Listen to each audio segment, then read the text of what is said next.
Phone tapping లో మేము కూడా బాధ్యులమే అని మహబూబ్ నగర్ ఎంపీ డీకే అరుణ అన్నారు. ఎంపీగా పదవి బాధ్యతలు చేపట్టి ఏడాది పూర్తి చేసుకున్న సందర్భంగా మహబూబ్ నగర్ లోని ఆమె నివాసంలో ఏర్పాటు చేసిన మీడియా సమావేశంలో అభివృద్ధి పనులు బుక్లెట్ ను ఆవిష్కరించారు. ఎంపీ మాట్లాడుతూ ఫోన్ ట్యాపింగ్ వ్యవహారంపై విచారణకు రాష్ట్ర ప్రభుత్వం సిబిఐకి అప్పగించాలని డిమాండ్ చేశారు. బాధ్యులైన వారిపై చర్యలు తీసుకోవాలని డీకే అరుణ వ్యాఖ్యానించారు. కాంగ్రెస్ ప్రభుత్వానికి బీఆర్ఎస్ తో సంబంధం లేదంటే వెంటనే విచారణ జరపాలని కోరారు. ఆమె మహబూబ్ నగర్ పార్లమెంట్ అభివృద్ధిలో కొందరు ఎమ్మెల్యేలతో కలిసి పనిచేస్తామని పేర్కొన్నారు. ఒక సంవత్సర కాలంలో కేంద్ర ప్రభుత్వం నుంచి దాదాపు 1000 కోట్ల రూపాయల నిధులు తీసుకొచ్చామని డీకే అరుణ వెల్లడించారు.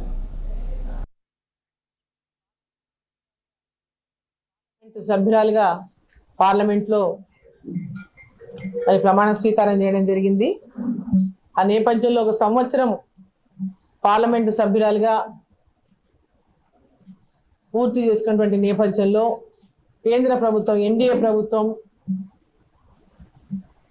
నరేంద్ర మోదీ గారి పాలనలో 11 సంవత్సరాలు పూర్తి చేసుకొని ఆ 11 సంవత్సరాల్లో 2024లో మేము పార్లమెంటు సభ్యులుగా ఎన్నికై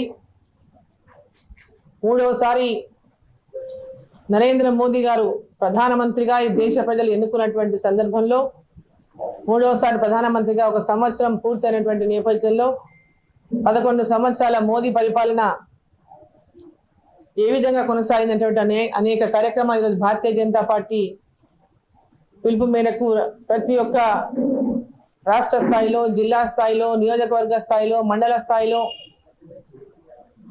పెద్ద ఎత్తున పార్టీ కార్యక్రమాలు జరుగుతున్నాయి. ఈ 11 సంవత్సరాలు సాధించినటువంటి ప్రగతి గురించి, అభివృద్ధి గురించి గ్రామ గ్రామాన ప్రజలకు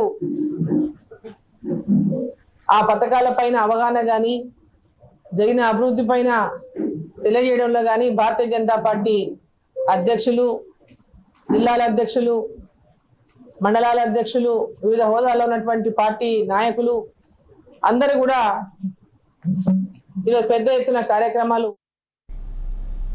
సిపిఎం రాష్ట్ర కార్యదర్శి జాన్ వెస్లీతో భేటీ